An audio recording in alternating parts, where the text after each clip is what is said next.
Right, on to our next session then. Would you please welcome Samuel Poole? Yeah, all good. Thank you. Good afternoon, everybody, and firstly, thank you to Sport Resolutions for the opportunity to speak with you all today. I'm going to start with a disclaimer, which may or may not become more prevalent in the future, but during the course of writing my slides and preparing for today's session, I asked ChatGPT to write me an engaging and humorous session title covering data analytics and dry blood spot testing and anti-doping. And this is what it came up with. So, spoiler alert, so I'm not going to be covering the role of sweat analysis as a potential viable option for doping control in the future. I hope sweat doesn't appear at all in my presentation, or indeed in response to any tricky questions that you have for me at the end. But what I intend to cover is what DBS testing is, what role it plays within anti-doping programs, where it's at globally, and then end on the potential role for data analytics within anti-doping too, and what questions we should be asking. So jumping straight in, what I should say about DBS testing right off the bat is by no means is it new technology. It's been around for decades in the form of health screening for newborns via the heel prick test for a variety of medical conditions. But in recent decades, it's found its way into the world of sport, and particularly in anti-doping too. So what it means in anti-doping is it involves the puncturing of skin, typically through a lancet or a microneedle. So think of a way in which a type 1 diabetic might test their blood glucose levels. And it involves just a few drops of blood, which are then transferred to an absorbent support, either a filter card or a particular type of device, which is then sealed and securely shipped to a laboratory for analysis. It was approved as a WADA code-compliant way of testing athletes towards the end of 2021, but really that's just the start for many anti-doping organizations to find a place for it within their anti-doping programs to commence education activities for athletes and athlete support personnel. So you might have already seen some of the benefits from DBS on that very slick introductory video, but it provides numerous benefits to both athletes and anti-doping organizations. It offers the potential for a quicker sample collection process compared to traditional sample collection methods. So when we look at this compared to urine, there's perhaps the potential of avoiding that lengthy wait for whilst we wait for an athlete to be ready to provide a urine sample, we can collect that DBS sample straight away. When we look at it compared to venous blood sampling, there's currently a requirement for athletes to be seated for 10 minutes before any venous blood sample is collected from them to standardize that process. So that's not necessary for DBS samples. Whilst that might only appear a small amount of time, if you scale that up to many athletes within one test, it can soon add up and be a significant time saving. The second benefit is quite evident. It's much less invasive than having to physically observe an athlete pass a urine sample. And typically athletes experience the microneedles or lancets as being more comfortable compared to a venipuncture. It requires much less blood. So a typical venous blood sample involves 3 to 5 milliliters of venous blood. For dry blood spot testing, we're looking at around 100 times less blood. So if we can collect less biological fluid from athletes, perhaps we should be. And then finally, the unique nature of dry blood spot testing is that it provides cost benefits from collection and transport solutions to anti-doping organizations. So the collection aspects come through the fact that in many countries, DBS testing will not require the presence of a doctor or a phlebotomist. It can be administered by a doping control officer who's been provided with the necessary training. So in essence, we have less sample collection personnel attending a test and less expense. Dry blood spot samples are also much more stable at room temperature and ambient temperatures than venous blood samples. So it removes the requirement for anti-doping organizations to have to pay for temperature-controlled shipping within a reduced time span to make sure it is sent to a laboratory within a matter of days. It can be sent within standard shipping routes as long as that chain of custody process is maintained. So looking at the benefits specifically with athlete experiences in mind, we can look at a research study conducted by Anti-Doping Denmark, where they compared the performance of the Tasso M20 device, which sticks to the upper arm, versus a finger prick collection device called the HemaSpot. And they asked for feedback from over 100 of their national level athletes and their doping control officers as to the pain or comfort levels, how quick it was, and any lingering symptoms 1 week after that sample was collected from them. And the results indicated that around 80% of those athletes graded the pain score for DBS sample collection of between 0 and 2 out of 10. So perhaps suggesting that both of those options could be a viable option for implementation. But the data also suggested that there was a clear preference for the upper arm collection due to reasons such as fingertips can be a little bit more sensitive than the upper arm area of the body. Fingertips can often be calloused skin, particularly if you're using your hands on a daily basis for your sporting discipline, tennis players or wheelchair tennis players. And that perhaps leads to a greater risk of having to prick the skin on more than one occasion to get that DBS sample. And also, if they're using that particular region of their body, their fingertips for their sporting discipline, they don't want to be distracted with any tenderness in that region. So having a DBS sample collected from that upper arm provides a slicker, faster, more efficient process. So there was an overwhelming preference for that upper arm collection. Around half of those athletes had previously been subject to doping control, and 96% of those preferred DBS sample testing compared to previous urine or venous blood sampling. So what we can see here is a very clear signal from athletes that they would like to see change, they would like to move towards a model where it's more comfortable, less invasive, and so anti-doping organizations should be considering how they can find a place for DBS testing within their anti-doping programs. So know your audience, Sam. You're perhaps as sports lawyers, sports practitioners, wondering what is the governance surrounding DBS testing. So WADA have set out a specific annex within the International Standard for Testing and Investigations, which sets out the necessary standards for the sample collection equipment, the collection process, and the transportation of DBS samples, which ensures, in essence, that the same requirements of a secure, tamper-evident, distinct A and B samples that currently apply for urine and venous blood sampling also apply for DBS testing too. So zooming in on one of the devices here, we have the Tasso device, which is the upper arm device. We have the white and red top part of the device, which is where you engage the device and the microneedles that can either be administered by the athlete or the doping control officer. And in around 3 to 5 minutes, although it can be quicker if the athlete has only just finished competing, the blood is then drawn into 4 pellets within that lower collection pod. And then that collection pod is transferred into a safe security kit, which has a tamper-evident seal. You can see on the right-hand side a unique sample code, which is then closed by the athlete and securely shipped to a laboratory. When it is received by the laboratory, there is a tamper-evident seal that is then exposed, and they can independently access the 3 pellets which form the A sample, and then the 1 pellet which represents the B sample if that's necessary for any reanalysis. So to help the laboratories standardize their process, this is also governed by a technical document for the analysis and storage of DBS samples to ensure that there's harmonization across the WADA-accredited laboratories around the world in those areas. But what I should also emphasize at this stage is that at the moment, DBS testing is in essence a yes or a no test. It's not a how much test. So there's a much more limited analysis menu that has been approved by WADA for the detection of prohibited substances. So this needs to improve over the years to come with greater research, but it's perhaps a consideration for NADOs and other anti-doping organizations about when they consider using DBS testing compared to urine or venous blood sampling.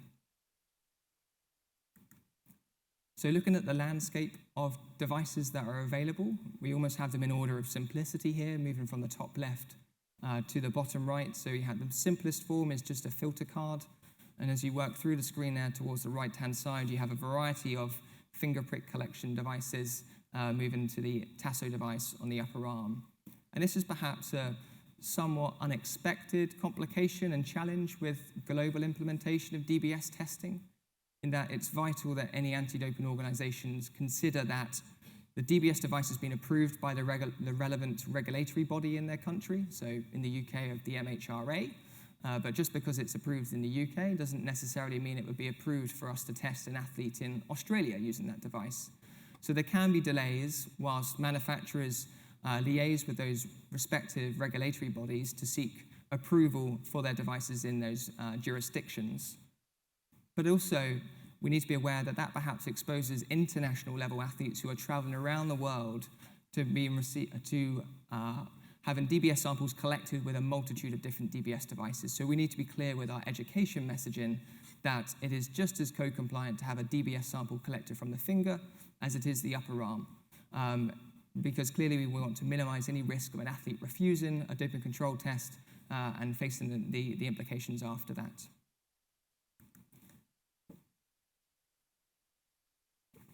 So looking at the laboratory status as it stands, so of the 30 WADA accredited laboratories around the world, only 5 of those currently have approved accreditation methods for DBS sample analysis.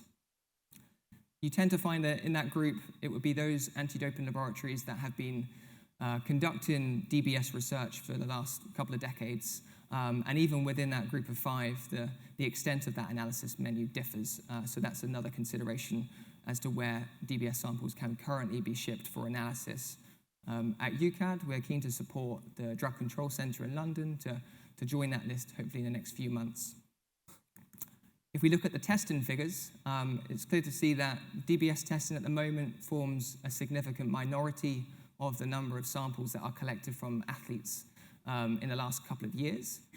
So in 2022, you saw on the video beforehand, DBS samples were for the first time collected at an Olympic Games. DBS samples are also collected at the World Athletics Championships in Oregon.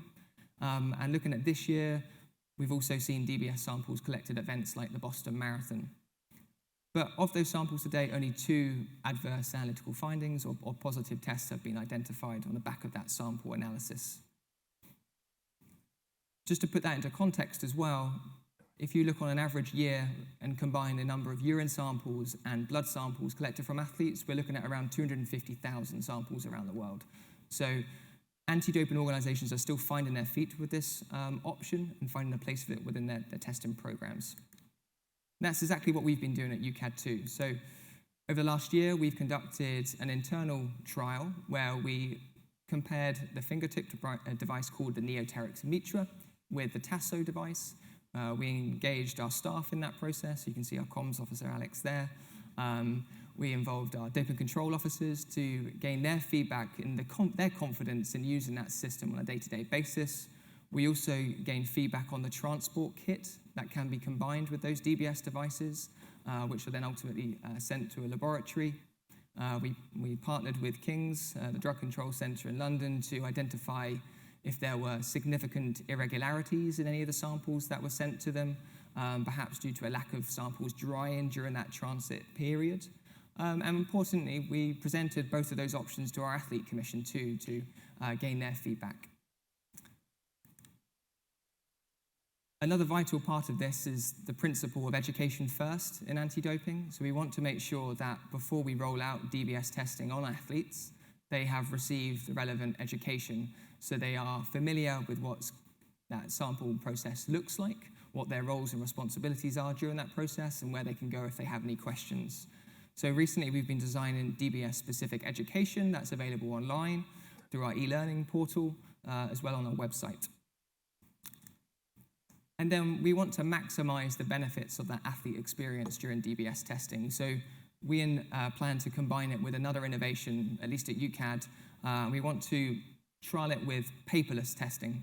So looking back at the session earlier today about sustainability, I think anti-doping is perhaps one of the last few industries that still use carbon copy papers, and we want to move away from that. So we'll be using the WADA Doping Control Centre app on tablets and then collecting DBS samples, which hopefully will be a more succinct sample collection process, both from the paperwork side of things, but also that sample collection with an upper arm device. So where does DBS testing fit at the moment, or perhaps looking ahead to the future? So from our thoughts and conversations with other stakeholders, it perhaps serves benefits for squad testing. So if we can, rather than target 3 or 4 athletes within a squad test, if it's much quicker, we can perhaps widen that to a wider pool of athletes within a rugby squad, or a football squad, which provides greater coverage of our testing program. Some anti-doping organizations around the world have a greater jurisdiction and scope for recreational athletes or the gym environment. So again, DBS testing could prove a cost-efficient way of widening their testing pool to cover those perhaps lower performance level athletes. If we know that DBS testing is perhaps more comfortable, less invasive, some stakeholders are considering perhaps the role of this for testing elite minor athletes. So rather than their first experience of doping control being with urine sample or venous blood sampling, combining this with education and using an athlete-friendly DBS sample collection process, at least for their first test. And then we've seen through COVID, there have been changes to the wider international standard for testing investigations, which in the future would enable the performance of remote testing if, God forbid, there was ever a future epidemic or pandemic again. Perhaps DBS testing could be utilized in that occurrence to enable athletes to self-collect a DBS sample and for that to be transmitted to a laboratory. But in summary, I'd say that this is currently a complementary tool for anti-doping organizations. It's by no means going to be replacing urine or venous blood sampling anytime soon, but it's important that we listen to that clear message from athletes that they find it more efficient, less invasive, and we should be allocating more time for research to expand that permitted scope of analysis to more substances. So I'll move on to data, and I was trying to find an efficient way to try and blend these two somewhat distinct topics, but doping control is perhaps one data source for anti-doping organizations. So is perhaps feedback on their education programs or the intelligence that we receive via reporting channels. And artificial intelligence, data analytics has really found its way into mainstream media in the last 6 to 9 months.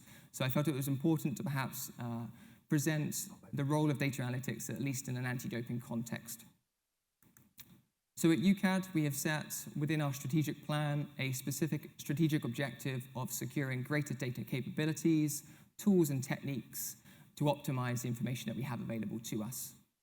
And we think that's important because we believe that there are multiple opportunities across our different teams, whether that be education, science and medicine, testing, to build on what we already do. We clearly already use data on a day-to-day basis to make decisions. And one example of that would be the athlete biological passport.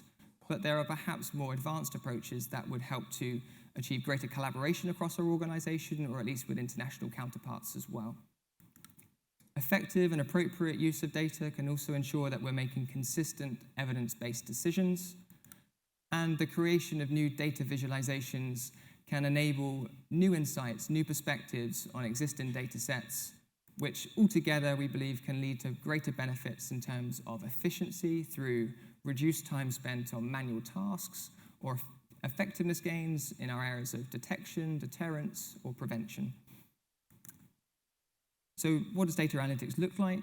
We have what's typically considered a maturity model of data analytics. So we start with descriptive analytics, which is looking backwards. It's creating reports, graphs, visualizations to identify trends and patterns within a data set and making decisions based on those.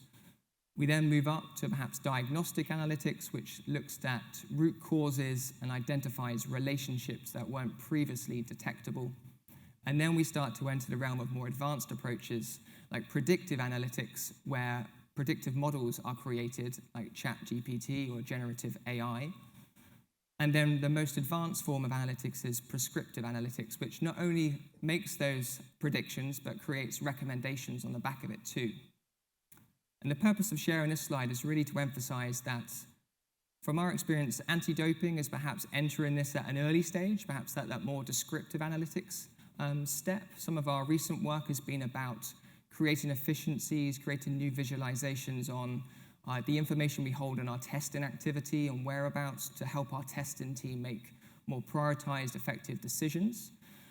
And just because we've set that strategic objective of securing greater data capabilities, that doesn't mean we're jumping straight in to try and prescriptive analytics without really giving it careful consideration, because within any sector or any individual organization, as you move up each of those categories, not only does it require a lot more data, it requires a lot more checks and balances, both in terms of the quality of that data, the surrounding governance as well. So we want to take our time with this and carefully map out our next steps.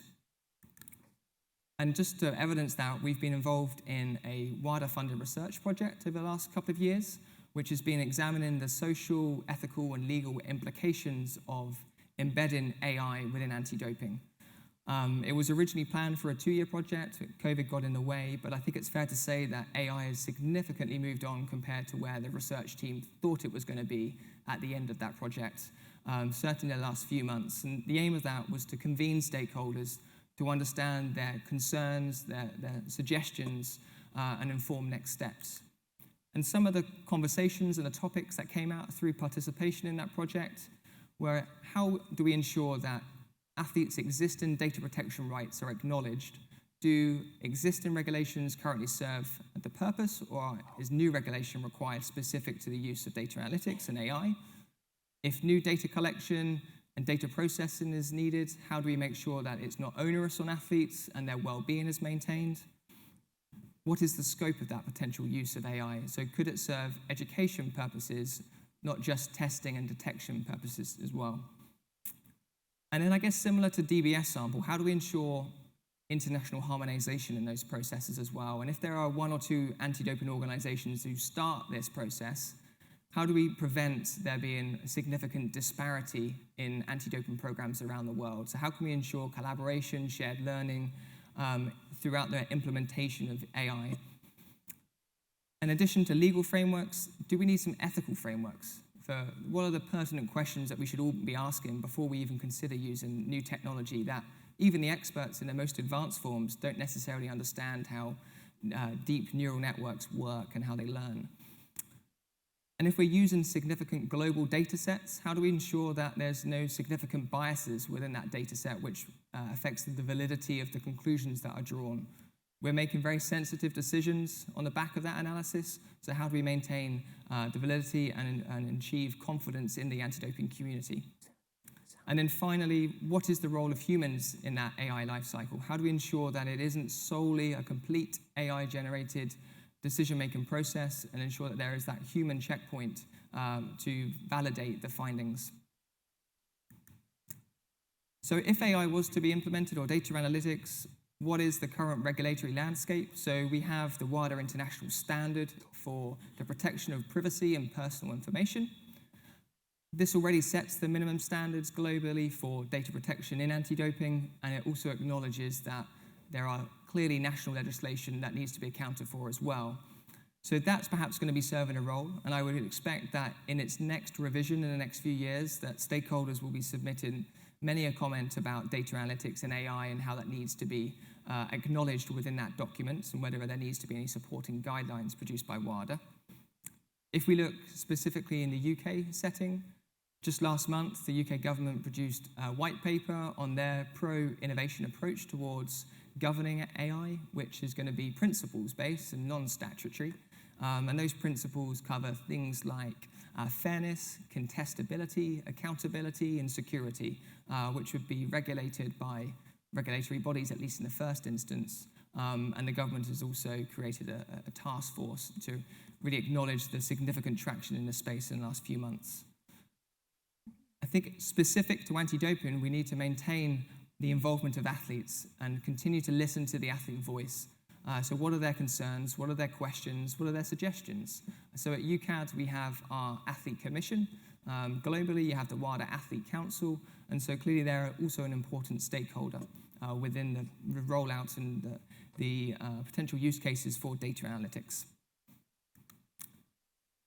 And I just wanted to end on a couple of opportunities that Sport Resolution were kind enough for me to present to you all, where we're looking for support from stakeholders. So at UCAD, we have what we call our Innovation Commission, and they're there to assist with identifying transferable technology from other sectors, to provide assistance with horizon scanning, to critically appraise our research activities.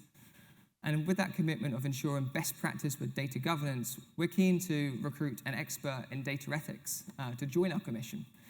They're stimulating meetings, really thought-provoking. They happen 2 or 3 times a year. So we're going to be advertising this opportunity within the next couple of months. But whilst I'm here today, I wanted to provide that opportunity for any interested parties to drop us an email to receive more information if you do feel that you fit that bill and want to help out in this area. And then finally, just looking ahead to the future, we know from our research that the athlete support personnel, a significant proportion of those have degree qualifications. And so the next generation of athlete support personnel, either currently in secondary education or in higher education, that is clearly an important environment where we can disseminate clean sport education messages. So we've launched a research project to evaluate the current extent of clean sport education across the UK higher education sector. So we're looking for feedback, and so we can create tailored resources that support academics and sport development staff at UK universities in the dissemination and delivery of education. So we're looking for the participation in current academic staff, current students, recent graduates, or professionals working in sport who are previously part of the UK higher education sector. So if you wish to participate in that survey, I haven't done what's considered normal lately of adding a QR code to the screen, but you can find it on our UCAB website, and perhaps when you go home today or later this week. So that's what I wanted to cover from DBS testing and data analytics. Thank you very much for your attention, and happy to answer any questions that you have too. Thank you. Thank you, Samuel. Let's take a seat. Thank you. Samuel, thank you very much indeed. We've got about 5 minutes remaining before we have some closing remarks. Any questions from the floor that you'd like to put to Samuel before I throw Samuel a question?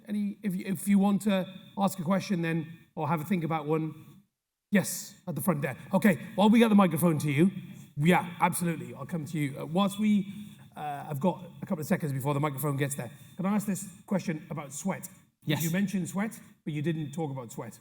Do you foresee, a lot of our panel discussions have been talking about what will this look like in 10 years' time? What will this look like in 15 years' time? I don't want this to sound like a remarkably dull question, but here goes. Do you ever envisage a time where you could analyze sweat in terms of innovation to detect any prohibited substances? So there has been research into sweat analysis. So it's not a dull question. No, you're quite right to thank ask the Lord. Clearly, anti-doping researchers want to try and find alternative matrices or biological fluids that can be analysed. So sweat analysis is one of those. Exhaled breath is one area too.